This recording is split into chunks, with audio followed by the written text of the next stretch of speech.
तोहरे चलते हवा के भूलैनी हो तैनी हो तैनी हो तोहरे चलते हवा के भूलैनी हो।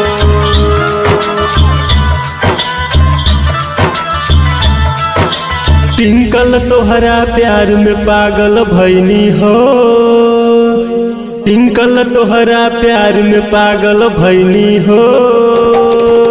तोहरे चलते नेहवा के भूलैनी हो, टिंकल तोहरा प्यार में पागल भैनी हो, टिंकल तोहरा प्यार में पागल भैनी हो। तोहरे चलते नेहवा के भूलैनी हो, जान से ज्यादा चाहिए हम तोहरा के, दोसरा के नाम के मेहंदी तू रचैलू हो।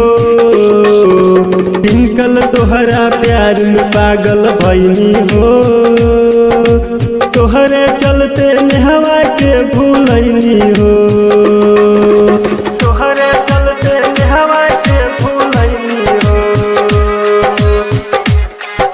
भूलैनी हो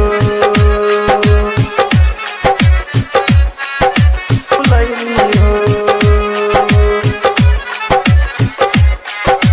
तोहरे चलते नेहवा के भूलैनी हो। अखिया खोजे तोहरा के तू बारू इतना खास हो, जहिया रहे दुरवा भले दिलवा रहे पास हो, दिलवा रहे पास हो, दिलवा रहे पास हो।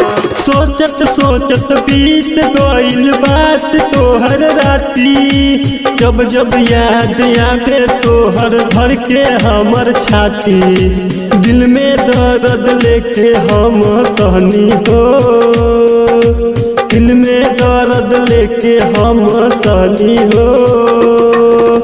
तोहरे चलते नेहवा के भूलैनी हो, टिंकल तोहरा प्यार में पागल भैनी हो, तोहरे चलते नेहवा के भूलैनी हो, टिंकल तोहरा प्यार में पागल भैनी हो, तोहरे चलते नेहवा के भूलैनी हो, तोहरे चलते नेहवा के भूलैनी हो